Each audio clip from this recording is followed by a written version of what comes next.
Okay, good day students. तो last lecture तक Newton's laws of motion के बहुत सारे सेक्शंस हमने देखे थे।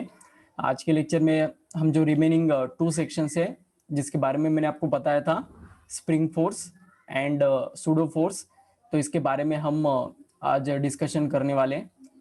तो सबसे पहले हम स्टार्ट करते हैं स्प्रिंग फोर्स से। So give the heading spring force.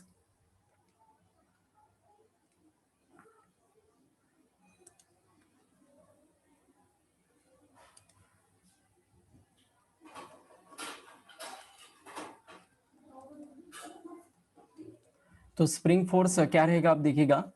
ये हमारा नॉर्मल स्प्रिंग रहता है। नॉर्मल स्प्रिंग ये रिलैक्स कंडीशन में रहेगा, इज इट ओके। और जब हम इसे स्ट्रेच करते हैं तो ये एक्सटेंशन केस है। मतलब नॉर्मल कंडीशन में यहाँ पर अगर है तो उसका displacement 0, X is equal to 0। तो यहाँ पर अगर है तो उसका डिस्प्लेसमेंट एक्स है, ओके। इन मतलब बाहर के डायरेक्शन में इसका डिस्प्लेसमेंट एक्स रहेगा। और इसको अगर हम कॉम्प्रेस करते हैं स्प्रिंग को, ओके, तो ऐसा ये कॉम्प्रेस हो जाएगा। तो फिर इसका अंदर की ओर डिस्प्लेसमेंट होने वाला है, ठीक है। तो ऐसा ये पूरा बिट रहेगा। इसे एक्सटेंशन कहते हैं हम इस केस को। ये सेकंड केस को, ये फर्स्ट केस रिलैक्स कंडीशन है, सेकंड केस एक्सटेंडेड कंडीशन है, और थर्ड केस कॉम्प्रेस्ड कंडीशन है, ओके। तो चाहे स्प्रिंग कॉम्प्रेस करो या फिर एक्सटेंड करो, वो स्प्रिंग को अगर हम छोड़ देते हैं, ओके, उसके ऊपर जो अप्लाइड फोर्स है वो अगर हम छोड़ देते हैं तो ये स्प्रिंग फिर से अपना ओरिजिनल शेप रिगेन करता है। इलास्टिसिटी में आपने देखा होगा, ओके, कि जैसे ही कोई भी स्प्रिंग होता है उसे अगर हम अप्लाइड फोर्स निकाल देते हैं तो इंटरनल रिस्टोरिंग फोर्स स्प्रिंग के अंदर एक्ट होता है और वो फिर से अपने ओरिजिनल शेप को रिगेन कर देता है, ओके। तो इसी का लॉजिक यूज करके हमें कुछ ब्लॉक डायग्राम के क्वेश्चन सॉल्व करना है। कुछ ब्लॉक्स को अभी हम स्प्रिंग के साथ कनेक्ट करने वाले हैं, तो फिर उससे रिलेटेड हमें कैलकुलेशन देखना है। तो इसी सेक्शन को नाम दिया जाता है स्प्रिंग फोर्स, जिसके ब्लॉक डायग्राम्स में आपको अभी स्प्रिंग नजर आने वाले, ओके।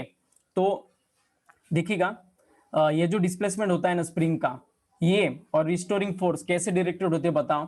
सेम डायरेक्शन में रहते हैं या अपोजिट डायरेक्शन में होते हैं बताओ। मैं स्प्रिंग को अब खींच रहा हूं बाहर की ओर, ओके। जैसे मैं इसे छोड़ता हूं तो रिस्टोरिंग फोर्स एक्ट होता है। तो ये रिस्टोरिंग फोर्स डिस्प्लेसमेंट के डायरेक्शन में रहता है या अपोजिट डायरेक्शन में होता है बताओ। Tell me the answer of this question. In which direction displacement and spring force are directed? Same direction, ऐसा कहना है एक स्टूडेंट का। सभी अपना अपना ओपिनियन दीजिएगा। I am talking about restoring force, okay.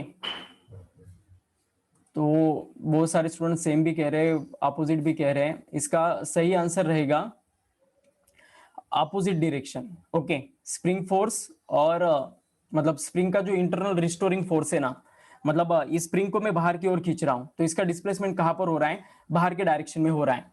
लेकिन जैसे मैं इसे छोड़ता हूं तो रिस्टोरिंग फोर्स जो होता है ना, वो अंदर की ओर डायरेक्टेड होता है, ओके। एग्जैक्टली उल्टा होगा कॉम्प्रेस कंडीशन में।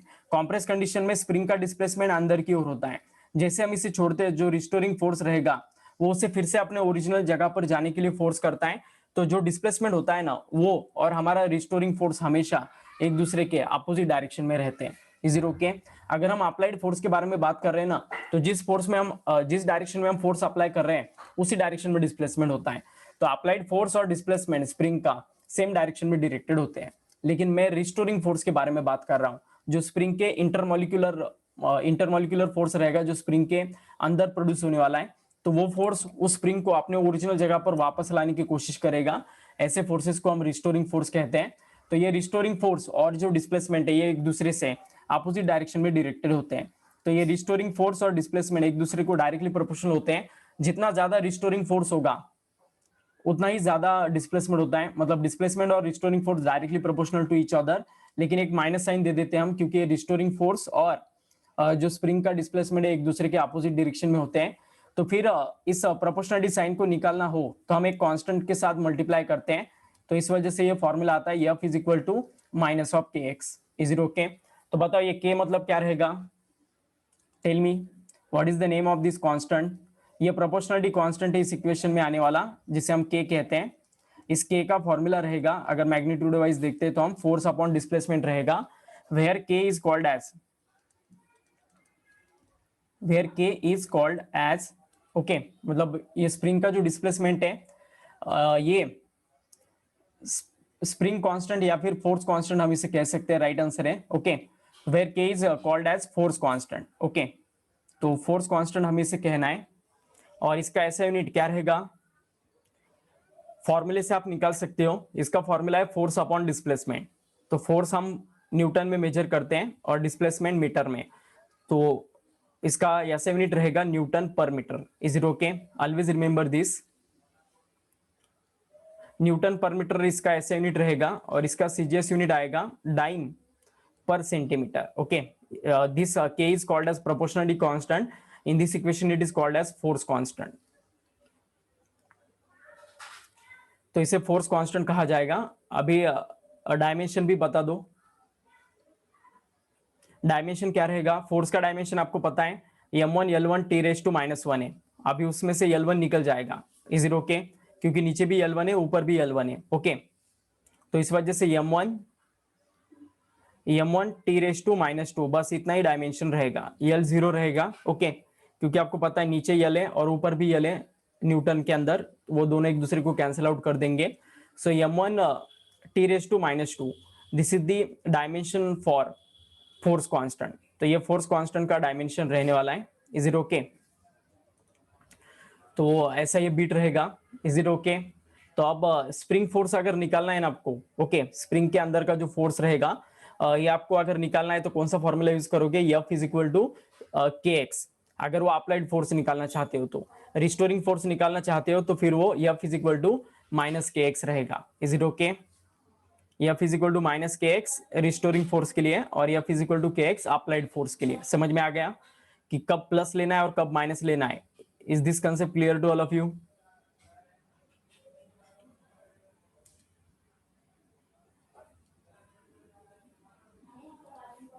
ठीक है, तो ऐसा ये बीट रहेगा। अब डायरेक्टली इसके ऊपर हम क्वेश्चन आंसर ले सकते हैं स्प्रिंग फोर्स के ऊपर। ओके, तो लिखिएगा आप एक एक करके क्वेश्चन स्प्रिंग फोर्स पर। वैसे बहुत सारे क्वेश्चन हैं और ये स्प्रिंग का जो कंसेप्ट है ना, ज्यादातर ये ऑसिलेशन में आता है। आपको पता होगा स्प्रिंग के साथ जो अटैच सिस्टम होता है वो जनरली ऑसिलेशन क्रिएट करता है। तो ऑसिलेशन जब चैप्टर में पढ़ाऊंगा तो एट दैट टाइम आल्सो हम इसके ऊपर कुछ क्वेश्चंस देखने वाले हैं। यहाँ पर एक बेसिक लेवल में आपको इसके ऊपर क्वेश्चंस आते हैं ब्लॉक डायग्राम के ऊपर। ओके, लेकिन इसका एग्जैक्ट बीट मतलब अलग अलग स्प्रिंग को सीरीज में, अलग अलग स्प्रिंग को हम पैरेलल में कनेक्ट करने वाले हैं ऑसिलेशन पढ़ाते वक्त। ऑसिलेशन कुछ ही दिनों में हम स्टार्ट करेंगे, तो एट दैट टाइम आपको वो क्वेश्चन के साथ भी डील करना है। Okay, so right question, force constant of a spring is 1000 Newton per meter if a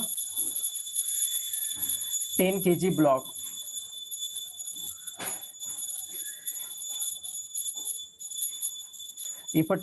block attached with a spring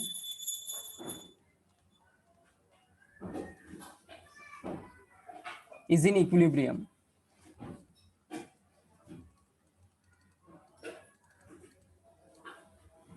Then find extension in the spring.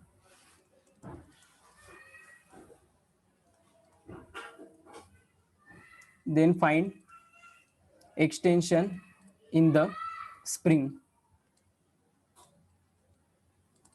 तो एक diagram दिया है यहाँ पर और जी का वैल्यू उन्होंने लेने को कहा है 10 मीटर पर सेकेंड स्क्वायर। ये टिपिकल क्वेश्चन है बेसिक लेवल का। स्प्रिंग फोर्स का स्टडी हमें इसी क्वेश्चन से करना पड़ेगा। एक स्प्रिंग के साथ क्या है, एक ब्लॉक अटैच्ड है।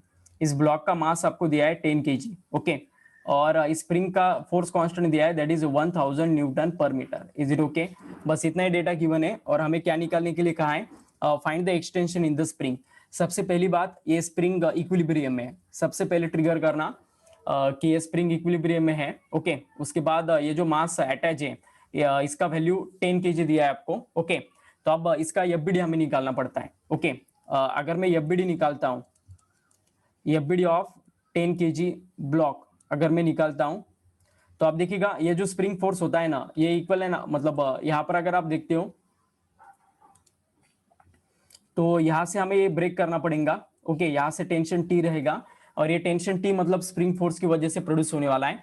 तो इस ब्लॉक के ऊपर अगर हम देखते हैं तो ऊपर के डायरेक्शन में टेंशन टी रहेगा और नीचे के डायरेक्शन में उसका वेट रहेगा, that is 10 into G. Is it okay? G का वैल्यू भी 10 लेने के लिए कहा है उन्होंने, so 10 into 10 newton. Is it okay? Block का मास 10 केजी था, उसे acceleration due to gravity 10 metre per second square से मल्टीप्लाई किया तो हमें नीचे का वेट मिल गया, और इस वेट को ही बैलेंस करने वाला है टेंशन। अब ये टेंशन जो रहेगा ना इस केस में, ये जो स्प्रिंग फोर्स है उसके साथ इक्वल रहेगा। तो टेंशन टी का वैल्यू हम इक्वेट करने वाले के एक्स के साथ, क्योंकि ये स्प्रिंग फोर्स वहां पर प्रोड्यूस होने वाला है इस वजह से, और ये इक्विलिब्रियम केस है। तो इस वजह से टी इज इक्वल टू क्या रहेगा, एम जी, मतलब ये 100 न्यूटन रहेगा, और इस टी का वैल्यू मैं पुट कर सकता हूँ के एक्स। तो K X is equal to 100 newton आएगा, ओके। और फिर एक्स का वैल्यू 100 बाय के रहेगा। Is it okay? तो के का वैल्यू आपको पता है 1000 है। फाइनल आंसर आएगा इसका 1/10 मतलब 0.1 मीटर। सभी यूनिट ऐसा सिस्टम में थे, इस वजह से एक्सटेंशन जो मिला हमें स्प्रिंग का ये मीटर में मिलने वाला है। Is it okay? किसी को कुछ दिक्कत? अगर स्प्रिंग कांस्टेंट डाइन पर सेंटीमीटर में दिया जाता तो फिर एट द टाइम हमें आंसर सेंटीमीटर में मिलता, लेकिन यहाँ पर ऐसा सिस्टम में दिया है, सो इसका आंसर मीटर में आएगा। कुछ दिक्कत? अब आई होप आपको ये क्वेश्चन समझ में आ गया होगा। तो ये पहला जनरल क्वेश्चन है, लिख कर लिया है सभी स्टूडेंट ने? ठीक है, नाउ टेक नेक्स्ट क्वेश्चन। ठीक है, अभी एक इंपॉर्टेंट क्वेश्चन है, ये बहुत सारे एग्जाम में पूछा गया क्वेश्चन है, और रिसेंटली जब मैंने न्यूटन्स लॉज ऑफ मोशन पर टेस्ट लिया था ना, तो उसके ऊपर उसमें भी आपको ये क्वेश्चन जरूर नजर आया होगा। ओके, टिपिकल क्वेश्चन है, बहुत सारे बुक्स में आपको नजर आता है। 2 masses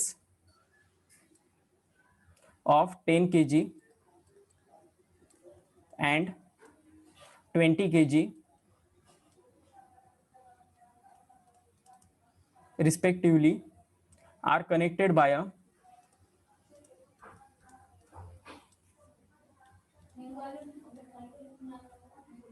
massless spring as shown in figure.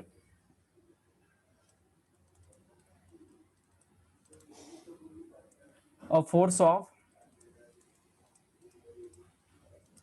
200 Newton acts on the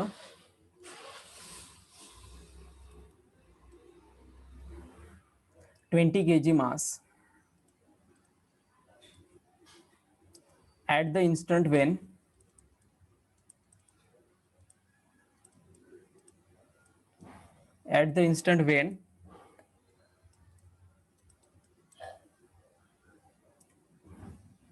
the 10 kg mass has an acceleration of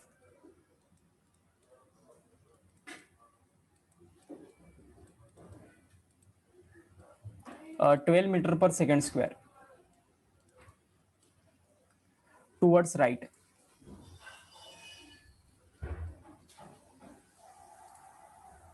The acceleration of the 20 kg mass is the acceleration of 20 kg mass is। तो अब देखिएगा कैसा diagram दिया है, ये उन्होंने दिया हुआ डायग्राम है हमारे क्वेश्चन में। 10 केजी का एक ब्लॉक है, ये एक स्प्रिंग के साथ कनेक्टेड है एक दूसरे ब्लॉक को, ओके, जिसका मास है 20 केजी, और इसके ऊपर राइट डायरेक्शन में एक मतलब एक फोर्स एक्ट हो रहा है, दैट इज 200 न्यूटन। ओके, तो बस इतना ही ये डायग्राम उन्होंने हमें गिवन दिया है, और इसके ऑप्शन दिए हैं। Option the given in this question is, A option दिया है 2 मीटर पर सेकेंड स्क्वायर, बी ऑप्शन दिया है 4 मीटर पर सेकेंड स्क्वायर, सी ऑप्शन दिया है 10 मीटर पर सेकेंड स्क्वायर, और डी ऑप्शन दिया है 20 मीटर पर सेकेंड स्क्वायर। ओके, तो देखिएगा, ठीक है, हम देखते हैं इसका आंसर।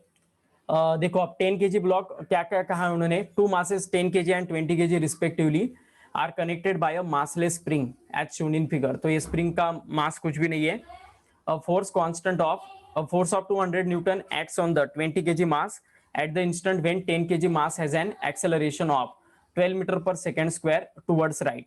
तो 10 kg मास पर टुवर्ड्स राइट एक्सेलरेशन है. ओके, ये लेफ्ट साइड रहेगा इधर का. ओके, और इधर का राइट साइड रहेगा. तो राइट डायरेक्शन में 10 kg मास पर कितना एक्सेलरेशन है? 12 मीटर पर सेकेंड स्क्वायर. ओके, तो हमें एक्सेलरेशन ऑफ द 20 kg मास निकालना है. ओके, तो इतना बीट हमें कैलकुलेशन करना है. अब सबसे पहले देखिएगा 10 kg मास जो है ये टुवर्ड्स राइट एक्सेलरेट हो रहा है 12 मीटर पर सेकेंड स्क्वायर से. Is it okay? तो बताओ इसके ऊपर कितना फोर्स एक्ट हो रहा है. 10 kg मास है, उसका एक्सेलरेशन 12 मीटर पर सेकेंड स्क्वायर है. तो कोई भी चीज जिसका कुछ मास हो उसको अगर एक्सेलरेशन एक्ट होता है तो डेफिनेटली उसके ऊपर कुछ ना कुछ फोर्स रहेगा. और वो फोर्स कितना रहेगा बताओ? Tell me. 120 newton correct answer है. ओके, तो क्या हम कह सकते हैं कि इस 10 kg ब्लॉक पर कितना फोर्स एक्ट हो रहा है टुवर्ड्स राइट? अगर हम देखते हैं तो 120 न्यूटन फोर्स एक्ट हो रहा है. ओके, इसे करके दिखाना है तो हम दिखा सकते हैं mass of A into A is equal to F रहेगा. सो मास ऑफ ए 10 रहेगा और ए का value 12, that is 120 Newton. Is it okay? तो अब ये 120 न्यूटन जो फोर्स है ना, ये इक्वल एंड अपोजिट होता है स्प्रिंग के अंदर. मतलब जितना फोर्स इस मास के ऊपर एक्ट होने वाला है उतना एग्जैक्टली फोर्स यहाँ पर भी रहेगा. Is it okay? तो यहाँ पर अगर हम ब्रेक करते हैं तो ये 120 न्यूटन मतलब यहाँ से हम इस स्ट्रिंग को ब्रेक कर सकते हैं और दोनों तरफ उसके 120 न्यूटन हम फोर्स दिखा सकते हैं. Is it okay? तो आप देखिएगा 20 kg का अगर हम एफबीडी निकालते हैं अब. ओके, क्योंकि हमें 20 kg का रिजल्टेंट एक्सेलरेशन निकालना है. ओके, तो 20 kg का अगर मैं ब्लॉक डायग्राम निकालता हूँ ना आप, तो उसके इस डायरेक्शन में 120 न्यूटन फोर्स एक्ट हो रहा है. इस डायरेक्शन में डायग्राम में जैसे नजर आ रहा है 200 न्यूटन फोर्स एक्ट हो रहा है. उसका मास 20 kg है. ओके, तो अब इसके ऊपर जो एक्सेलरेशन रहेगा ये रहेगा F net upon total mass. तो नेट फोर्स कितना है बोलो बच्चों इसका? 200 माइनस 120 आएगा और टोटल मास इसका 20 kg है. तो इस वजह से 80/20 मतलब इसका आंसर रहेगा 80/20 मतलब इसका आंसर रहेगा 4 मीटर पर second square. So this is the final answer. Is it okay? तो ये क्वेश्चन जनरली पूछा जाता है एग्जाम में. ऐसे आपको बहुत सारे क्वेश्चंस नजर आएगा सिर्फ वैल्यू चेंज करके मिलेंगे आपको. ओके, मतलब फाइनल एग्जाम में जो मैं क्वेश्चन ले रहा हूँ न्यूटन्स लॉज ऑफ मोशन के एज इट इज इसमें से ही कुछ ना कुछ क्वेश्चंस पूछे जाएंगे आपको. वैरायटी यही रहेगा, सिर्फ आपको वैल्यू चेंज करके वहां पर ज्यादा से ज्यादा मिल सकता है. Is it okay? तो इस लेवल का अगर क्वेश्चन आता है तो आएगा, जवाब देते सभी को. ओके, बहुत सारे बुक्स में आपको इस टाइप के ऊपर क्वेश्चन नजर आएंगे. सिर्फ ये जो मासेस है ये अलग अलग दिए जाएंगे आपको. ओके, बाकी सब कंसेप्ट सेम रहेगा. ओके, तो ऐसा ये बीट रहेगा related to the spring force हम देख रहे हैं. तो और भी कुछ क्वेश्चन है इसके रिलेटेड, वो देखते हैं हम.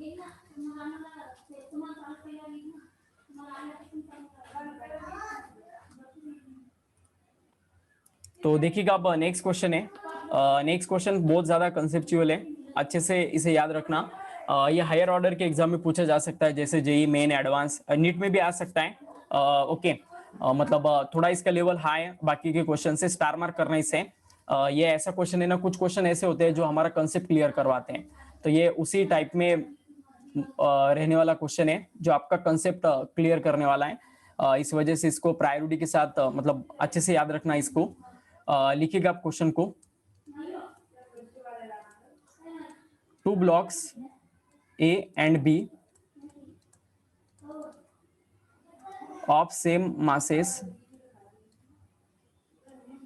of same mass m attached with a light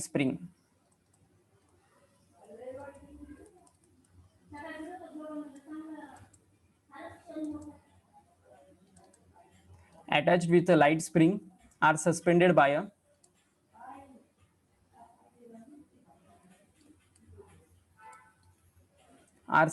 by a spring as shown in figure.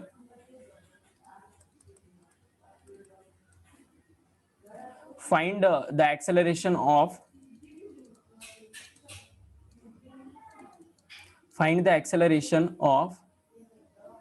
A and B,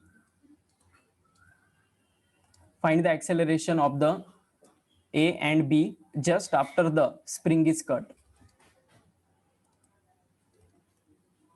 Just after the spring is cut. ठीक है, जैसे स्प्रिंग कट होगा just after, at that time हमें क्या करना है, acceleration of the block A and B निकालना है। ओके, अब ये बहुत इंपॉर्टेंट क्वेश्चन है। जस्ट आफ्टर द कटिंग कहा है उन्होंने। ओके, जस्ट आफ्टर और कुछ समय बाद दोनों तरफ एक्सेलरेशन अलग अलग हो जाता है, याद रखना। ओके, जैसे हम मतलब डायग्राम निकाल के दिखाता हूँ, उन्होंने जो दिया है हमें क्वेश्चन में, दो ब्लॉक्स हैं जिनके सेम मासेस है यम एंड यम, और ये अटैच किए कुछ इस वे से। ओके, तो ऐसा ये पूरा डायग्राम दिया है, और इसमें ये ए ब्लॉक है और ये बी ब्लॉक है। ओके, तो जैसे हम जस्ट आफ्टर ये स्प्रिंग को कट करने वाले हैं, जो ए से मतलब स्प्रिंग कहाँ से कट करने वाले हम, A and B of same masses m are attached with a light spring by string as shown in figure. Find the acceleration of the block A and B just after the spring is cut. Okay, तो इस spring को हम यहाँ से cut करने वाले। तो जैसे हमने कट किया तो फिर हमें मतलब सॉरी ऊपर से कट करने वाले हम, तो यहाँ से अगर हम कट करेंगे इसे तो फिर हमें निकालना है कि जस्ट आफ्टर कटिंग इनका एक्सेलरेशन क्या रहेगा, इन दोनों भी ब्लॉक्स का जस्ट आफ्टर द कटिंग का है। तो इस वजह से इसे अंडरलाइन कीजिएगा, underline this part, just after the spring is cut. Just after the spring is cut और आफ्टर सम टाइम, दोनों केसेस में इनके एक्सेलरेशन अलग अलग रहेंगे, तो हमें जस्ट आफ्टर द कटिंग उन्होंने कहा है। ओके, तो देखिएगा सबसे पहले हम ये जब इक्विलिब्रियम में सिस्टम है ना, तब हम इसका मतलब एफबीडी निकालते हैं। ओके, तो अगर मैं एफबीडी निकालता हूँ बी का, ये कब निकाल रहे हैं हम, बिफोर कटिंग हम ये कैलकुलेशन कर रहे हैं। सो एफबीडी ऑफ बी अगर हम निकालते हैं तो बी का मास यम है, जो नीचे के डायरेक्शन में एक्ट होगा यम जी। ओके, इसकी वजह से वेट, और देखिएगा ऊपर के डायरेक्शन में स्प्रिंग के अंदर का टेंशन होगा यहाँ पर। ओके, तो यहाँ का जो टेंशन रहेगा इसे हम सपोज टी नॉट से एज्यूम करते हैं। सो ऊपर टी नॉट रहेगा और नीचे एम जी रहेगा, तो टी नॉट का वैल्यू क्या आएगा, M G. Is it okay, क्योंकि ये इक्विलिब्रियम केस है, तो इक्विलिब्रियम केस में ये जो स्ट्रिंग रहेगा यहाँ पर, जो बी ब्लॉक को स्प्रिंग के साथ कनेक्ट करने वाला है, उसके अंदर का जो टेंशन रहेगा वो definitely T naught is equal to M G रहेगा। इज इट ओके, इतना समझ में आ गया सभी को? जस्ट हमने एफबीडी निकाला है, एफबीडी निकाला है बी का, और टेंशन निकाला है, टी नॉट का वैल्यू हमने यहाँ पर निकाला है। ओके, अब देखिएगा वैसे हम एफबीडी निकालने वाले अब ए का। सो एफबीडी ऑफ ए अगर हम निकालते हैं तो फिर क्या रहेगा, अब देखिएगा ए का भी मास यम है। अब ए के ऊपर है ना, उसका वेट तो डाउनवर्ड डायरेक्शन में एक्ट होने वाला है यम जी, एज वेल एज ये जो स्प्रिंग का फोर्स रहेगा ना, यहाँ से हमें ये ब्रेक करना पड़ेगा, जिसे हम टी नॉट से इंडिकेट कर रहे हैं। तो नीचे के डायरेक्शन में टी नॉट रहेगा, एम जी भी रहेगा उसका वेट, और ऊपर के डायरेक्शन में स्प्रिंग का टेंशन रहेगा जिसे हम ब्रेक करने वाले हैं। ओके, तो ये स्प्रिंग का टेंशन टी रहेगा। अब इस स्प्रिंग में और उस स्प्रिंग में सेम टेंशन नहीं रहेगा, क्योंकि आपको पता है ऊपर वाला स्प्रिंग दो मासेस को अटैच्ड है और नीचे वाला स्प्रिंग सिर्फ एक ही मास को अटैच्ड है। इस वजह से दोनों का वैल्यू अलग अलग रहेगा, जिसे हम टी से एज्यूम करते हैं। तो टी का वैल्यू क्या आएगा बोलो बच्चों, अगर इक्विलिब्रियम केस कंसीडर करते हैं हम, तो T is equal to T naught plus M G आएगा। Is it okay? और टी नॉट का वैल्यू क्या रहेगा, again M G. So M G plus M G कितना आएगा फिर, ये 2 एम जी। अब ये सब कंडीशन हुआ बिफोर द कटिंग। ओके, जैसे हम कट करेंगे ना, ओके, जैसे हम कट करेंगे ना स्प्रिंग को, तो एट दैट टाइम ये जो टी का वैल्यू रहेगा ये 0 होने वाला है। ओके, लेकिन टी नॉट अभी भी रहेगा, क्योंकि ये स्प्रिंग क्या करता है, कुछ देर तक उन दो ब्लॉक्स के बीच में जो स्प्रिंग कांस्टेंट रहेगा उसके हिसाब से क्या करेगा, वो होल्ड करके रखेगा इन ब्लॉक्स को। जैसे हम सडनली स्ट्रिंग को कट करेंगे ना, तो टी नॉट का वैल्यू 0 नहीं होगा। मतलब यही कंसेप्ट इस प्रॉब्लम में आपको स्टडी करना है और समझ लेना है कि जैसे स्प्रिंग कट होता है तो टी का वैल्यू 0 होगा। Okay, after cutting, after cutting T का वैल्यू 0 हो जाएगा, लेकिन टी नॉट का value is not equal to 0, वो एज इट इज रहेगा, उसमें कुछ भी चेंज नहीं आने वाला है। तो फिर हमें एफबीडी निकालना पड़ेगा ये कंडीशंस कंसिडर करके। तो अगर मैं बी ब्लॉक का अगर देखता हूं, मतलब ये दोनों भी ब्लॉक जैसे हम कट करेंगे इस टेंशन टी को, तो दोनों भी ब्लॉक एक्सेलरेट होने वाले नीचे के डायरेक्शन में। पहला ब्लॉक ए एक्सेलरेट होगा ए सफिक्स ए एक्सेलरेशन से, दूसरे का एक्सेलरेशन ए बी से हम इंडिकेट करते हैं। तो ये दोनों भी ब्लॉक जैसे हम कट करेंगे इस स्ट्रिंग को यहां से, तो वैसे दोनों सडनली नीचे जाने वाले हैं। तो आप देखिएगा सडनली हमें प्रोसेस निकालना है, तो एम जी ये फोर्स एक्ट होने वाला है टी नॉट, मतलब इस ब्लॉक बी पर। ब्लॉक बी का हम एफ बी डी निकाल रहे हैं after cutting F B D of B हम निकाल रहे हैं। तो ऊपर टी नॉट बरकरार रहेगा, जैसे मैंने आपको बोला है टी नॉट में कुछ भी चेंज नहीं आएगा, तो T naught as it is है। और नीचे के डायरेक्शन में सिस्टम एक्सेलरेट होगा एक्सेलरेशन ए बी से। तो फिर अगर यहाँ पर हम इक्वेशन बनाते हैं तो एम जी बड़ा रहेगा, M G minus T naught is equal to mass, मतलब ब्लॉक बी का मास यम है इंटू ए बी एक्सेलरेशन रहेगा। लेकिन अब हमने पहले ही प्रूव करके दिखाया कि टी नॉट का वैल्यू क्या है, एम जी है। Is it okay? तो यहाँ पर अगर मैं एम जी पुट करता हूं तो M G minus M G क्या आएगा, फिर M G minus M G answer 0 आएगा। मतलब ये acceleration of B after the cutting क्या होने वाला है, 0। Okay, after cutting acceleration of B 0 रहेगा। अभी हम ए का एफ बी डी निकालते हैं, लेकिन ए का एफ बी डी हमने पहले भी निकाला था, आपको पता होगा ये वाला था। ओके, लेकिन इसमें अभी क्या चेंज होने वाला है, टी का वैल्यू हमें 0 पुट करना है, टी नॉट का वैल्यू एज इट इज रखना है एम जी, लेकिन टी का वैल्यू 0 हो जाएगा। तो अभी क्या आएगा फिर देखिएगा, F B D of A अगर हम निकालते हैं after cutting, F B D of A अगर हम निकालते हैं तो अब ऊपर के डायरेक्शन में टेंशन टी 0 हो जाएगा, नहीं रहेगा। ओके, क्योंकि स्ट्रिंग कट किया है। तो नीचे के डायरेक्शन में T naught as it is रहेगा और एम जी भी एज इट इज रहेगा। और ये ब्लॉक नीचे के डायरेक्शन में एक्सेलरेट होने वाला है ए सफिक्स ए एक्सेलरेशन से। तो यहाँ पर हम लिख सकते हैं T naught plus M G is equal to mass of A that is M into acceleration of A M A. Okay, sorry, A suffix ए।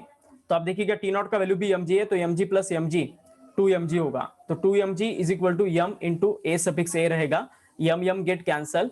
और finally acceleration of A block क्या रहेगा, 2g रहेगा। कुछ दिक्कत अब इसमें? तो बहुत कंसेप्चुअल क्वेश्चन था ये। आफ्टर द कटिंग हमें कैलकुलेशन यहाँ पर बताने थे, जो रहेगा मतलब after cutting acceleration of B 0 रहेगा और एक्सेलरेशन ऑफ ए 2g रहेगा। Is it okay? कुछ दिक्कत?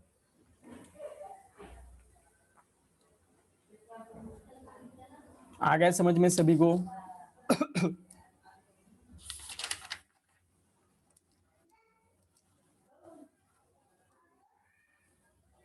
रिप्लाई फास्ट सभी स्टूडेंट दीजिएगा।